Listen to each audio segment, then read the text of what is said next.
went to game 3, then he turned on to one of his signature characters. That's when it gets scary, right? It's like, of course. It's like, all right, time for the main. But I mean, Tweek is just one of those guys that can pick up a character and really dive into it and kind of learn the character. His fundamentals are just so good, but he is going to stick with the tried and true Pokemon trainer character that recently has found a lot more success. So we have TSM's Tweek versus Jen, the Tri-State here in MDVA.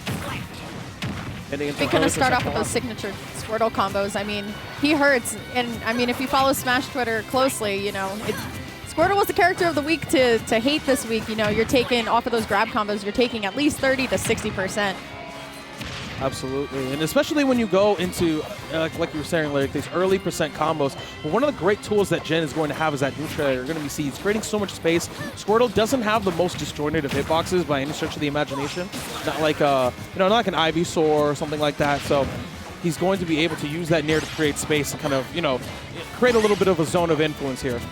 Right, for sure. I was noticing in the beginning of kind of this end, kind of now, it's like Tweek is kind of controlling more so of the airspace when a character like Palutena would normally do that. So I'm interested to see Tweek's like ideal approach to coming into this matchup. Jen gonna get the grab, goes for the up air. Too high to do anything else off of it. Still no Ivysaur out. I mean, there he goes. Yeah. Especially when we get into that ledge trap situation, Ivysaur is a little bit more well-equipped to deal with these edge guarding options here. Dash attack going to come through off the right side, and Jen is on the back foot. Down air from Tweek. Yep, it's time to go for the big closer here. Yeah, no. Charizard in Rage is one of the scariest characters. I mean, you have probably seen a Twitter clip or two of a Charizard getting a back throw back air and killing at 30, 20. So let's see what Jen can do. Gonna get the down throw again. Go for the back air. Nice switch out by Tweek. Gotta get it up the yeet. Okay. The goddess right there. And that's one of the, I really like the idea for Tweek switching over to Squirtle to kind of avoid that sticky situation, but because he was Squirtle, he was susceptible to that back throw kill where, oh, okay, the seismic toss is going to be more than enough off the platform. Right. And Jen just going back in there, not even taking a second. You can tell how confident Jen is. I mean, in New York City, especially New York, they have a lot of Pokemon trainers, Bankai being one of them, also very masterful. I really like how Jen initiates all of his what's it called, approaches with like either Nair or Fair. Like he kind of mixes it up when a lot of Palutenas will just go for the Fair. Yeah, I mean, Jen is obviously well versed in this character. I mean, taking after players like Nairo, taking after really accomplished Palutenas. This character didn't see much play in the previous iteration, but with Ultimate, this character is a force to be reckoned with, rather. Here we go, the throw combination straight into the Vine Whip, going to be able to put Tweek in an advantageous position, but Jen being able to safely make it back to the stage. Dash attack. Going to come through for Jen, and now it's Jen on the offensive. Gonna go for the auto reticle there instead of the downer. I kind of like it. It's a little bit more safe, but Jen having stage controlled right now, I really like it. Neutral air. Ooh, okay, I like that. The drag down neutral air straight into the down tilt, I believe, so good stuff. Okay, short hop up air, huge hitbox. Definitely with that DI could have been a kill if he went for the second one. Yes, and now the closer is here, back air, so Jen's gonna have to play a lot more safe here. Gonna be spamming that back air a lot here. And that's bread and butter. Yeah, and that's the second time Jen has actually caught Tweek with that, with the standard get up throw into the back air. Tweek's gotta watch out for that. Okay, neutral air gonna come through. What's the aggressive option? He is gonna switch over to Ivysaur. Gonna get the up tilt. Going to the closer here. Oh my gosh, that was so scary for Jen, but unfortunately Tweek was not in position to punish that back roll. And Jen wasn't even there to punish the up smash either. Seismic toss. Yeah. Pretty even game here as you were leading us into this match, Lyric here. I mean, Jen, no slouch. Obviously, people regard Tweek as one of the best players in the world, but Jen, you know, he's played Tweek a few times. That's safe to say. Gonna recover. Air dodging off stage is so scary. Gonna up B for the first time. Okay, I like it. Mix it up. I like that. Beautiful use of the water gun as well. Jumping off the ledge, Jen trying to mix up his options off of the ledge. Up air from the neutral air into another up air. Lots of percentage attacked on, but still a small advantage for Tweek.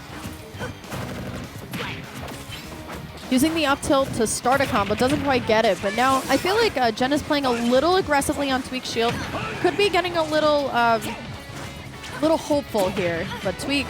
Ooh, okay, I love the read. That was awesome. An absolutely incredible air-to-air coming in from Team Solo Mid's premier Pokemon trainer. that's just one of those call-outs that comes with experience. I mean, you guys, like I said, this is a tri-state classic. These guys have played each other a lot, especially over the past 4 to 5 months. These guys have been, especially Jen has been competing a lot more, been traveling a lot more. Tweek obviously is at every event worth going to nowadays, especially, you know, to really solidify himself as one of the best players in the world. And Tweek with an absolutely incredible air-to-air using that up air from Ivysaur. Huge hitbox right there. No, I mean, he essentially baited out the jump away, because usually when you get propped up, most Pokemon trainers go for the Vine Whip, but he knew he was going to jump, so the up air was the optimal punish. Going to stay Pokemon trainer, going to stay Palutena. I like it. I mean, it was a close set, really back-to-back in momentum. So we'll see how Game 2 goes. Game 2, Jen on the back foot of his winner's bracket, but we will get a little bit of a change of scenery here from Pokemon Stadium over to Town and City. The quintessential counterpick. A lot of people often like switching over to this. Ooh, okay. Elevator combo real quick, excuse me. Tweek is on the offensive here, going for the up throw. Not going to commit to the waterfall. Jen can have the safe recovery, realized that he was going for the down smash, but still, Jen just having a hard time of getting back into center stage here. Air, get him off, here we go. Using the switch to hopefully get out of that position. He's going to go straight back into Squirtle. Punish there on the dash attack. Jab block. Yeah. If he was any closer to the ledge, he would have been dead. Any closer. Then with a down tilt. Goes for the Vine Whip there. I like the option. Most Ivysaurs would have went for the downer. What I really, really enjoy about Tweek's Pokemon Trainer, just from what I've noticed in the past, I don't know, like game and a half, is just that it doesn't go for the standard options that most people are kind of used to, kind of like these like no-duh options. Right. So Jen sitting at 150%, still not going down. I'm actually also noticing a really small piece of the gameplay from Tweek. He's getting a lot of mileage off of this neutral air from Squirtle. Like, he's just going up instead of, he's mixing up his timing, where in a situation where people would normally go for fair and like drift back, he's literally committing his whole body and then going for the neutral air to create even more space. So I really like that adaptation from Tweek. It's really small, but it's really important. He's getting a lot of free percentage off of it. But to go back to Jen for a second, that was the first time we actually saw Explosive Flame like kind of this whole set here. You know, a lot of Palutenas will opt to go to one side of the stage and kind of like reset neutral, auto reticle, Explosive Flame. So there, Jen kind of playing it more aggressively and going to be able to even it up with the back air. Dead even game here. 2 stocks, 0% on both players. A brand new game here. Down to going to the regrab. Good stuff. This is Squirtle. You are in the mix. Ooh, oh my gosh! Okay. Yeah, it was close, wow. right? I actually did not expect him to go straight like that. That was like an absolutely really good aggressive teleport option from Jen, and the up air not going to connect. Like I said, Tweek is doing all of these options that I'm not used to seeing from a lot of Pokemon trainers. Like, I don't think I've seen an Ivysaur up throw in quite some time. So, gonna switch over to the Charizard. Kind of early, but going back to the Squirtle, realizing, could get a little bit more percent. Going to the waterfall, back onto the stage, looking for possibly a back throw for stage positioning, but not going to get it. Good shimmy right there from Tweek into the back throw, and going to get, ooh, he's getting a lot of mileage, and Jen's trying to recover. He's just really dominating the ledge play here. Another neutral air to, yes, I like it.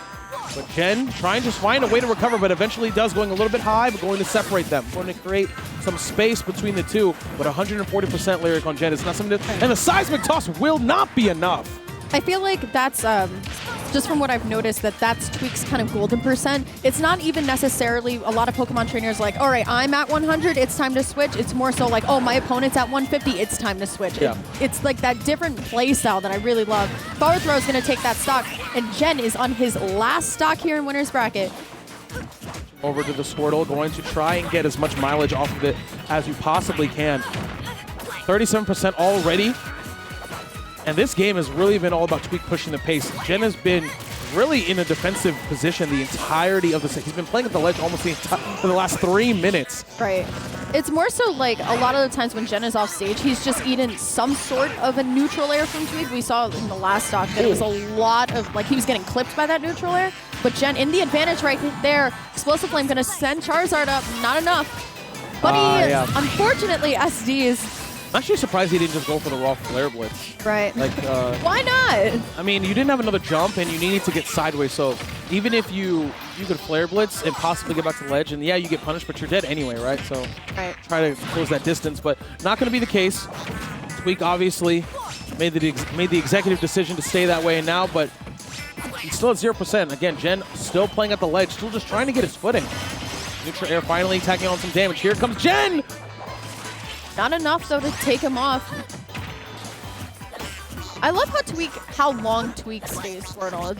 You can tell with a lot of Pokemon trainers that their favorite Pokemon is Ivysaur. I mean, the up air, the down air, it's absolutely broken. Vine Whip was OD. It's just out of shape. That Vine Whip. It was just like, I got you. That Vine Whip was such a good call out from Tweek right there. He was like, after you hit my shield, you're gonna jump again. Right. So I'm just gonna up B, and it's gonna sweet spot, and you're gonna die. Right. So that was an absolute great call out from Tweek. But Jen obviously putting up an amazing fight.